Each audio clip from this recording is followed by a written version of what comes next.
दोस्तों, भले ही मर जाना, लेकिन 30 मार्च से लेकर 6 अप्रैल तक चैत्र नवरात्रि के इन 9 दिनों में गलती से भी ये 5 काम कभी मत करना, वरना माता रानी आपसे हो जाएंगी नाराज। घर में आएगी कंगाली और गरीबी। यदि आप भूल से भी चैत्र नवरात्रि पर इन कामों को कर देते हो तो माता रानी कभी भी आपको माफ नहीं करेंगी और आपको उल्टा श्राप दे देंगी। जी हां दोस्तों, इस बार की चैत्र नवरात्रि पर पूजा पाठ व्रत भले ही मत करना, लेकिन चैत्र नवरात्रि इन पावन दिनों में इन 5 कामों को मत करना। ऊपर से इस बार की चैत्र नवरात्रि पूरे के पूरे 199 वर्षों के बाद आई है और इस वर्ष चैत्र नवरात्रि में अमृत सिद्धि और सर्वार्थ सिद्ध योग का अद्भुत संयोग बन रहा है। ऐसे में कुछ कार्यों को करने की सख्त मनाही हो गई है। तो ऐसे में चैत्र नवरात्रि के इन पावन दिनों पर इन 5 कामों को मत करना, आगे आपकी मर्जी। दोस्तों देखिए, बात ऐसी है कि हमारी जिम्मेदारी सिर्फ आपको सलाह देने की है। अब ये आपके ऊपर है कि आप हमारी सलाह को मानते हैं या नहीं, यह आपकी पूरी मर्जी है। लेकिन एक बात पक्की है, अगर आपने हमारी बात मान ली तो आपका काम आसान हो जाएगा और आप सही दिशा में आगे बढ़ेंगे और माता रानी का वास आपके घर में होगा। दोस्तों, पूज्य गुरु जी ने भी अपनी अभी की कथा में बताया है कि चैत्र नवरात्रि पर गलती से भी महिलाओं और पुरुषों को यह 5 काम नहीं करने चाहिए।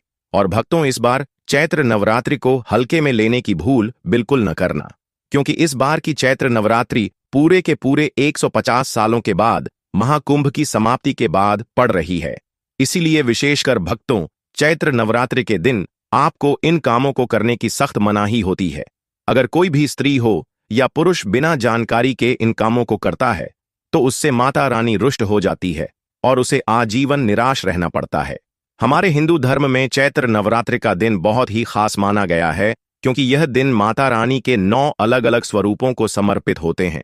यदि कोई भी व्यक्ति चैत्र नवरात्रि पर यह 5 काम करता है तो उससे माता रानी नाराज हो जाती है, जिससे उस व्यक्ति को कंगाली और गरीबी का सामना करना पड़ सकता है।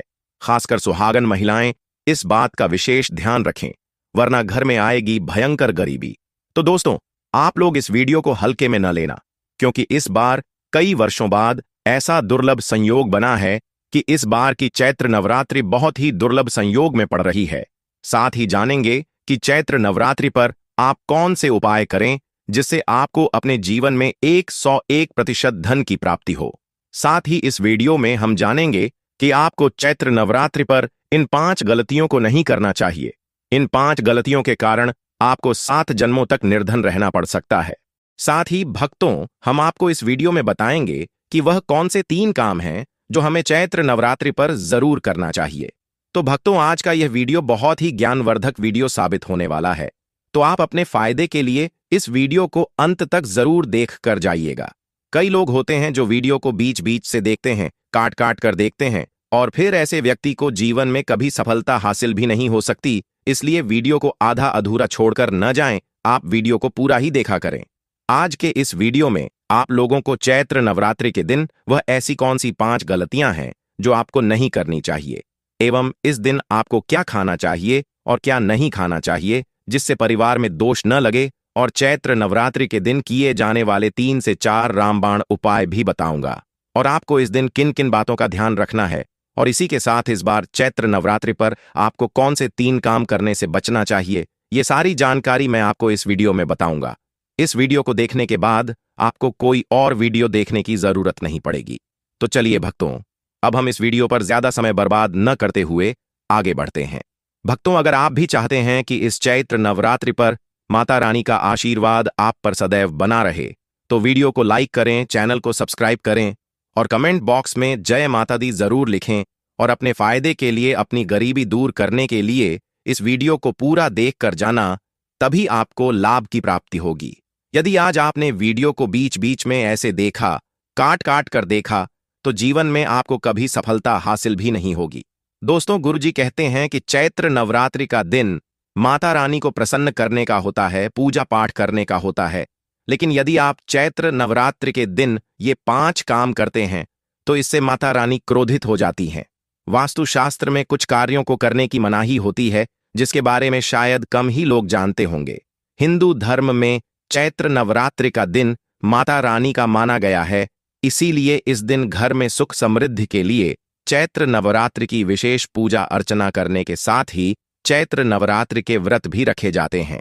लेकिन अगर आप इस दिन यह 5 कार्य करते हैं तो इससे धन का नाश होने की संभावना हमेशा रहती है और माता रानी आपसे नाराज भी हो सकती हैं, क्योंकि चैत्र नवरात्रि का दिन माता रानी को समर्पित होता है और हर व्यक्ति के घर में माता रानी का होना बहुत जरूरी होता है, क्योंकि आजकल बिना भगवान की कृपा से जीवन अत्यधिक कष्ट से भरा हो जाता है। इसी के साथ जानते हैं कि चैत्र नवरात्रि पर आपको क्या करना चाहिए, क्या नहीं करना चाहिए। सबसे पहले तो चलिए भक्तों, आपका ज्यादा समय बर्बाद न करते हुए वीडियो को शुरू करते हैं। देखिए भक्तों, सबसे पहली बात तो यह कि हमारे हिंदू धर्म एवं प्राचीन ग्रंथों में सभी तिथियों में चैत्र नवरात्रि को सर्वश्रेष्ठ माना गया है और चैत्र नवरात्रि का दिन माता रानी को समर्पित है। इस दिन किए गए उपवास, जप, तप व ध्यान का विशेष महत्व होता है। शास्त्रों में बताया गया है कि चैत्र नवरात्रि के दिन किया गया कोई भी उपाय कभी बेकार ही नहीं जाता। शास्त्रों के अनुसार इस अत्यंत ही पुण्य एवं मंगलकारी तिथि पर कुछ ऐसे कार्य हैं जिनको करना वर्जित बताया गया है। ऐसा करने से व्यक्ति को जीवन में कई तरह की परेशानियों का सामना करना पड़ता है और माता रानी की नाराजगी, माता लक्ष्मी की नाराजगी का भी सामना करना पड़ता है। आइए जानते हैं कि चैत्र नवरात्रि पर ऐसे कौन से कार्य हैं जिनको भूलकर भी नहीं करना चाहिए। चलिए जानते हैं पहली गलती के बारे में, जिसे कि हमें चैत्र नवरात्रि पर नहीं करना चाहिए। हमारे धर्मशास्त्र में स्पष्ट लिखा हुआ है कि चैत्र नवरात्रि का दिन स्वयं माता रानी का दिन होता है। ऐसे में यदि कोई भी व्यक्ति गलती से भी मांस मदिरा का प्रयोग करता है तो व्यक्ति 7 जन्मों तक वंशहीन हो जाता है और ऐसे लोग आकस्मिक दुर्घटना के शिकार हो भी सकते हैं। इसीलिए चैत्र नवरात्रि पर महिलाएं एवं पुरुष घर में तामसिक चीजों का प्रयोग न करें और न ही अपने घर के किसी भी सदस्य को करने दें। चलिए जानते हैं अगले काम के बारे में। चैत्र नवरात्रि पर आपको अपना मन शांत रखना चाहिए। ऐसे शुभ एवं मंगलकारी दिनों पर किसी से भी लड़ाई, झगड़े या कलह क्लेश नहीं करना चाहिए। दोस्तों, अगली बात, चैत्र नवरात्रि पर किसी महिला या कन्या का अपमान न करें। वैसे तो स्त्री का अपमान केवल एक दिन ही नहीं बल्कि कभी भी नहीं करना चाहिए। माता लक्ष्मी को स्त्री का स्वरूप माना जाता है। ऐसे में अगर आप चैत्र नवरात्रि के दिन किसी स्त्री को अपमानित करते हैं तो ऐसा करने से माता लक्ष्मी का अपमान माना जाता है। जिन घरों में महिला का सम्मान नहीं किया जाता है वहां माता लक्ष्मी कभी नहीं आती हैं। इसलिए चैत्र नवरात्रि पर पति पत्नी को भूलकर भी एक दूसरे से लड़ाई नहीं करनी चाहिए। माना जाता है कि इस मतभेद से ऐसी बड़ी परेशानी पैदा हो जाती है। चैत्र नवरात्रि पर ऐसा कोई भी काम न करें जिससे दांपत्य जीवन में परेशानी आ जाए। चैत्र नवरात्रि के पावन दिनों में मांसाहार भूलकर भी नहीं करना चाहिए। इसके अलावा इस दिन अल्कोहल पीने से भी बचना चाहिए। अगर संभव हो तो चैत्र नवरात्रि पर पूर्ण सात्विक भोजन करें। इस दिन मांस मदिरा का सेवन करने से घर में अशांति आती है और माता रानी नाराज हो जाती हैं और ऐसे घरों को छोड़कर चली जाती हैं। दूसरी बात, भक्तों, चैत्र नवरात्रि पर काले कपड़े नहीं पहनने चाहिए। चैत्र नवरात्रि के दिन काले रंग के कपड़े पहनना भी अशुभ माना जाता है, क्योंकि काला रंग नकारात्मक ऊर्जा का प्रतीक होता है और इसे तामसिक गुण से जुड़ा हुआ माना जाता है। इस दिन साधक को सफेद, पीला, हरा या अन्य हल्के रंग के कपड़े पहनने चाहिए, क्योंकि यह रंग सकारात्मक ऊर्जा को आकर्षित करते हैं और पूजा की प्रभावशीलता बढ़ाते हैं। माता रानी का ध्यान करने के लिए हल्के और शुद्ध रंगों के कपड़े पहनने चाहिए। भक्तों, तीसरी बात, चैत्र नवरात्रि के दिन देर तक न सोएं। चैत्र नवरात्रि के दिन देर से सोना और देर से उठना शुभ नहीं माना जाता। यह दिन विशेष रूप से जागरण और तपस्या का दिन है। इस दिन भक्तों को रात्रि को जागकर माता रानी की पूजा करनी चाहिए और अपने मन और शरीर को शुद्ध करना चाहिए। देर से सोने से शरीर में आलस्य आ सकता है और पूजा की सही विधि से ध्यान नहीं लग पाता। इसलिए इस दिन प्रातः जल्दी उठकर स्नान करके पूजा की शुरुआत करनी चाहिए। चौथी बात, भक्तों, चैत्र नवरात्रि पर बाल और नाखून काटने से बचें। चैत्र नवरात्रि पर बाल और नाखून काटना भी अशुभ माना जाता है। यह दिन पवित्रता और तपस्या का होता है और शरीर को अपवित्र करना इस दिन के उद्देश्य के विपरीत है। धर्मशास्त्र के अनुसार इस दिन शरीर के किसी भी अंग की सफाई या कटाई से बचना चाहिए। यह दिन ध्यान, साधना और माता रानी के प्रति निष्ठा का होता है, इसलिए इस दिन इन कार्यों से दूर रहना चाहिए। दोस्तों, गुरुजी कहते हैं कि नवरात्रि के दिन दान पुण्य करना अच्छा माना जाता है, लेकिन इस दिन कुछ चीजों का दान करना शुभ नहीं माना जाता। नवरात्रि के इन 9 दिनों में किसी भी व्यक्ति को सरसों के तेल का दान नहीं करना चाहिए। माना जाता है कि सरसों का तेल दान करने से शनि ग्रह कमजोर होता है। इससे आपके भौतिक सुख में कमी आती है और साथ ही लोहा या लोहे से निर्मित वस्तु भी किसी को नहीं देना चाहिए। दोस्तों, अगला तामसिक चीज जैसे कि प्याज, लहसुन का दान आपको इन दिनों भूलकर भी नहीं करना चाहिए। इससे आपकी कुंडली में माता लक्ष्मी और शुक्र ग्रह का भाव कमजोर हो जाता है। वहीं नवरात्रि के दिनों में पति पत्नी को भूलकर भी एक दूसरे से लड़ाई नहीं करनी चाहिए। भक्तों, अगली गलती जो हमें चैत्र नवरात्रि के दिन भूल कर भी नहीं करनी चाहिए वह है अपने घर के मुख्य द्वार पर जूते, चप्पल या अगर घर के मुख्य द्वार पर झाड़ू या चप्पल रख दी जाती है तो माता लक्ष्मी तुरंत वहां से लौट जाती हैं। और जब लक्ष्मी घर में नहीं आती तो दरिद्रता का वास होता है। यह घर में पैसों की तंगी और बुरे समय की शुरुआत करता है। तो इस दिन ध्यान रखें कि अपने घर के मुख्य द्वार को साफ रखें और जूते चप्पल बाहर न रखें। अब बात करते हैं नींबू और हरी मिर्च की। आपने अक्सर देखा होगा कि लोग अपने घर के मुख्य द्वार पर नींबू और हरी मिर्च टांगते हैं। इसका कारण यह है कि नींबू और हरी मिर्च दरिद्रता का आहार मानी जाती है। जब ये मुख्य द्वार पर ही मिल जाएं, तो दरिद्रता आपके घर में प्रवेश नहीं कर पाती। इसीलिए चैत्र नवरात्रि के दिन यह प्रथा विशेष रूप से की जाती है ताकि घर में दरिद्रता न आए।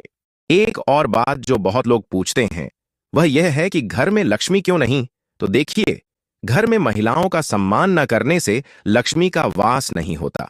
अगर घर में महिलाएं और बुजुर्गों का अपमान किया जाता है तो वहां लक्ष्मी नहीं आती, क्योंकि महिलाएं खुद लक्ष्मी स्वरूप होती हैं। इसलिए चैत्र नवरात्र के दिन और हमेशा महिलाओं का सम्मान करें। इसके साथ ही घर में कभी भी खंडित मूर्तियों की पूजा नहीं करनी चाहिए। बहुत लोग अपने मोह के कारण टूटी फूटी मूर्तियों की पूजा करते रहते हैं, लेकिन शास्त्रों के अनुसार जहां खंडित मूर्तियां होती हैं वहां देवी देवता का वास नहीं होता।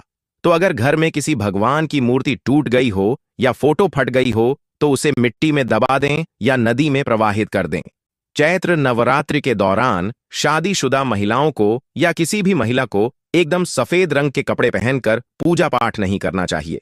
साथ ही साथ एकदम काले रंग के कपड़े भी नहीं पहनना चाहिए। इससे पूजा, व्रत आदि खंडित हो जाती है, क्योंकि रंग को शोक का प्रतीक माना गया है। भक्तों, माता की चौकी जब आप लगाएं तो उसके नीचे कागज नहीं लगाना चाहिए। माता की चौकी हमेशा लाल कपड़ा बिछाकर ही बनाना। हमेशा याद रहे, नवरात्रों के इन 9 दिनों तक व्रतधारी को अपना आसन चौकी के आगे ही लगाना चाहिए। और यदि आपने नवरात्रि में माता की चौकी स्थापित की है और जवारे बोए हैं तो उसे नवरात्रों के दौरान अकेला नहीं छोड़ना चाहिए। ऐसा करना बहुत ही अशुभ माना जाता है। इससे दुर्गा माता नाराज हो जाती हैं और हमेशा के लिए चली जाती हैं। भक्तों, अब बात करते हैं दुर्गा मां को नवरात्रि में कौन सी चीजें चढ़ाना चाहिए और कौन सी चीजें भूलकर भी नहीं चढ़ाना चाहिए। भक्तों, भूलकर भी दुर्गा मां को यह चीज कभी अर्पित मत करना, नहीं तो सारी जिंदगी बर्बाद रहोगे। जिंदगी भर रोने के अलावा कुछ नहीं मिलेगा। भक्तों, नंबर 1, नारियल। हिंदू धर्म में नारियल को सुख, समृद्धि, धन, श्रद्धा और सम्मान का सूचक माना जाता है। नारियल को श्रीफल भी कहा जाता है। नारियल का हर मांगलिक कार्य में विशेष महत्व होता है। भक्तों, जैसे कि हम सभी जानते हैं कि दुर्गा मां के कई मंदिरों में नारियल से बलि भी दी जाती है और दुर्गा मां के पूजन में नारियल का इस्तेमाल हम सभी करते हैं। खासकर कलश की स्थापना नारियल रखकर ही की जाती है। दुर्गा मां के पूजन में हम नारियल इस्तेमाल करते समय कुछ गलतियां कर बैठते हैं। नारियल कई प्रकार के होते हैं, एक हरा, दूसरा सूखा, जिसके अंदर पानी होता है। जिस नारियल के अंदर पानी होता है, मां रानी के पूजन में सदैव पानी वाला और जटा वाला नारियल ही अर्पित करें। कलश स्थापना में साबुत नारियल होना चाहिए। नारियल चटका हुआ या टूटा हुआ नहीं होना चाहिए, क्योंकि साबुत नारियल ही पूर्ण और पवित्रता का प्रतीक होता है। साबुत नारियल ही सुख समृद्धि का प्रतीक होता है। साबुत नारियल को ही श्रीफल यानी कि मां लक्ष्मी का फल कहा जाता है। चैत्र नवरात्रों में दुर्गा मां के कलश की स्थापना करते समय जटा वाला और पानी वाला नारियल ही कलश पर स्थापित करना चाहिए। साथ ही यह ध्यान रखना चाहिए कि नारियल को सदैव कलश के नीचे लेटाकर रखना चाहिए। घट स्थापना यानी कलश स्थापना करते समय कभी भी नारियल को खड़ा करके नहीं रखा जाता। नारियल को सदैव लेटाकर ही कलश के ऊपर रखा जाता है। साथ ही नारियल को स्थापित करने से पहले आप नारियल को लाल कपड़े में लपेटकर आप नारियल को कलश के ऊपर स्थापित करें। शास्त्रों के अनुसार कलश के ऊपर जब सही तरीके से नारियल रखा जाता है और सही प्रकार का नारियल रखा जाता है, तभी ही व्रत और पूजन का पूर्ण फल प्राप्त होता है। यह भी ध्यान रहे कि महिलाएं दुर्गा मां को नारियल अर्पित तो कर सकती हैं, लेकिन कभी भी दुर्गा मां के सामने नारियल को भूल कर भी न तोड़ें, क्योंकि नारियल बीज रूप होता है, यानी कि नारियल में बीज होता है और स्त्रियां बीज रूप से ही शिशु को जन्म देती हैं। इसलिए कभी भी महिलाओं को नारियल नहीं तोड़ना चाहिए। भक्तों, नंबर 2, लौंग। लौंग हम सभी दुर्गा मां के पूजा में इस्तेमाल करते हैं, लेकिन लौंग का इस्तेमाल करते समय एक बहुत बड़ी गलती कर बैठते हैं। हमेशा ध्यान रखना चाहिए कि दुर्गा मां को सदैव लौंग के साथ इलायची भी अर्पित करना चाहिए। लौंग के साथ घी चढ़ाने से दुर्गा मां काफी प्रसन्न होती हैं। नंबर 3, तुलसी के पत्ते। चैत्र नवरात्रों में दुर्गा मां को तुलसी के पत्ते अर्पित नहीं करने चाहिए। मां दुर्गा के पूजन में तुलसी पत्र का इस्तेमाल करना वर्जित माना जाता है। तुलसी पत्र के अलावा दूर्वा भी दुर्गा मां को अर्पित नहीं करना चाहिए। नवरात्र में आप भगवान गणेश को दूर्वा अर्पित कर सकते हैं। आप भगवान विष्णु जी को तुलसी के पत्ते अवश्य अर्पित कर सकते हैं, लेकिन दुर्गा मां को भूलकर भी तुलसी के पत्ते या दूर्वा अर्पित न करें। दुर्गा मां को सफेद फूल भी अर्पित न करें। दुर्गा मां को सदैव लाल रंग के फूल अर्पित करने चाहिए। लाल रंग के फूल दुर्गा मां को अति प्रिय हैं। दोस्तों, अब हम आपको बताने जा रहे हैं कुछ खास उपाय ये जो चैत्र नवरात्रि के दौरान किए जा सकते हैं और जो आपके जीवन में चमत्कारी बदलाव ला सकते हैं। 2025 में आने वाली चैत्र नवरात्रि को लेकर एक खास बात यह है कि यह नवरात्रि इस बार खास महत्व रखती है। शास्त्रों के अनुसार इस समय देवी दुर्गा की आराधना से आपके पाप समाप्त होते हैं और भगवान की कृपा से सुख, समृद्धि और शांति का आशीर्वाद प्राप्त होता है। इस दौरान किए गए कुछ खास उपाय आपके जीवन में अद्भुत बदलाव ला सकते हैं। अब हम आपको एक अद्भुत उपाय के बारे में बताने जा रहे हैं, जो यदि आप नवरात्रि के इस शुभ समय में करते हैं तो यह आपके जीवन में धन की वर्षा ला सकता है। यह उपाय एक खास पौधे की जड़ से जुड़ा हुआ है, जिसे शास्त्रों में धन को आकर्षित करने वाली जड़ माना जाता है। इस जड़ को अपने घर में रखना बेहद शुभ माना जाता है और यकीन मानिए, कुछ ही दिनों में आपके जीवन में सकारात्मक बदलाव दिखाई देने लगेंगे। आपके घर में खुशहाली आएगी और आपके बैंक बैलेंस में भी वृद्धि होगी। महाकुंभ में आए हुए साधु संतों ने हमें इस पौधे की जड़ के चमत्कारी गुणों के बारे में बताया है। ये कोई साधारण जड़ नहीं है। शास्त्रों में इसे धन को अपनी ओर खींचने वाली शक्तिशाली जड़ बताया गया है। कहा जाता है कि इस जड़ में स्वयं त्रिदेव ब्रह्मा, विष्णु और महेश का वास होता है। यह पौधा इतना प्रभावशाली माना जाता है कि उसकी जड़ में पूरे ब्रह्मांड की ऊर्जा समाई हुई है। दोस्तों, अगर आप इस बार चैत्र नवरात्रि के दौरान इस पौधे की जड़ को अपने पास रखते हैं तो यह आपके जीवन में गजब के बदलाव ला सकती है। बस यह एक जड़ आपको इस चैत्र नवरात्रि में लाना होगा और उसके बाद आपको देवी का आशीर्वाद मिलेगा। फिर आपको धनवान बनने से कोई रोक नहीं पाएगा। अब जानते हैं कि इस पौधे की जड़ को कैसे सही तरीके से धारण किया जाए और यह कौन सा पौधा है। लेकिन इससे पहले हमें यह बताना है कि इस वीडियो को बनाने में और साधु संतों से जानकारी लेने में हमारी टीम ने बहुत मेहनत की है। तो कृपया इस वीडियो को लाइक जरूर करें ताकि हमारा मनोबल और भी बढ़े और इस खास समय पर देवी दुर्गा की कृपा प्राप्त करने के लिए कमेंट में जय माता दी जरूर लिखें। यह पौधा इतना चमत्कारी है कि हमारे प्राचीन ग्रंथों में इसकी विशेषताओं की जमकर तारीफ की गई है। पुराने समय में लोग इस पौधे की महिमा से भली भांति परिचित थे और जैसे ही उन्हें यह पौधा मिलता वे इसका सम्मान करते हुए तुरंत इसका सही उपाय करते थे। शास्त्रों के अनुसार अगर आप चैत्र नवरात्रि के दौरान इस पौधे की जड़ को धारण करते हैं तो यह आपके पितरों का आशीर्वाद लेकर आएगा और आपके जीवन में सुख, समृद्धि और शांति का वास होगा। अब दोस्तों, आप में से कई लोग इस पौधे को चिड़चिड़ा या अपामार्ग के नाम से पहचानते होंगे। यह पौधा अपने आप में बहुत फायदेमंद माना जाता है, खासकर लक्ष्मी प्राप्ति के लिए विशेष होता है। इसके तने, पत्ते, फल और जड़ में ब्रह्मा, विष्णु और महेश का वास होता है। अगर आपने सही तरीके से इस पौधे की जड़ का उपयोग किया तो यह निश्चित रूप से देवी दुर्गा की कृपा आपके ऊपर बरसाएगी। यह पौधा सामान्यतः आपके आसपास पाया जा सकता है और यह आपके जीवन की समस्याओं को सुलझाने में बेहद प्रभावी माना जाता है। हम आपको इसके तने, पत्तों, बीज, फूल और जड़ के महत्व के बारे में पूरी जानकारी देंगे ताकि आप इसे सही तरीके से इस्तेमाल कर सकें और इसके चमत्कारी लाभ पा सकें। भक्तों, अब बात करते हैं कि अगर आपके जीवन में परेशानियां हैं या धन की कमी का सामना कर रहे हैं तो उसे कैसे दूर किया जा सकता है। लेकिन सबसे पहले हम इस बारे में बात करेंगे कि कैसे आप अपनी बीमारियों से छुटकारा पा सकते हैं। और हम पूरी तरह से सही कह रहे हैं। इस उपाय से कोई ना कोई तरीका आपके आसपास के लोग, खासकर आपके बुजुर्ग लोग, जरूर जानते होंगे। वे इस पौधे का उपयोग कैसे किया जाता है यह भी अच्छी तरह से जानते होंगे। हम आपको यह पहले से बता देते हैं कि इस पौधे में सभी देवताओं का वास होता है। अगर आप शनि की साढ़े साथी से परेशान हैं तो यह पौधा आपके लिए वरदान साबित हो सकता है, क्योंकि यह शनि के प्रभाव को भी कम करता है। अब बात करते हैं कुछ खास तांत्रिक प्रयोग के बारे में जो इस चैत्र नवरात्रि पर आपके जीवन को पूरी तरह बदल कर रख देगा। शास्त्रों के अनुसार अगर आप चैत्र नवरात्रि पर लाल अपामार्ग की टहनी से दातुन करते हैं तो आपको वाक्सिद्धि प्राप्त होती है। इसका मतलब है कि जो भी आप कहेंगे वह सच हो जाएगा। जी हां दोस्तों, चैत्र नवरात्रि पर अगर आप इस पौधे से दातुन कर लेते हैं तो आपकी जुबान पर साक्षात माता सरस्वती का वास हो जाएगा। इसके अलावा अपामार्ग की जड़ का चैत्र नवरात्रि पर 9 दिन तक विधिपूर्वक पूजन करें और इसे मंत्रों से अभिमंत्रित करके अपने हाथ में बांध लें। ऐसा करने से आपको बड़ी से बड़ी समस्याओं से छुटकारा मिलता है और आपके जीवन में खुशहाली आती है। और एक खास बात, अपामार्ग या चिड़चिड़ा को घर में लगाना भी बहुत शुभ माना जाता है। तो इस चैत्र नवरात्रि पर इस चमत्कारी पौधे का उपयोग करें और अपने जीवन में सकारात्मक बदलाव महसूस करें।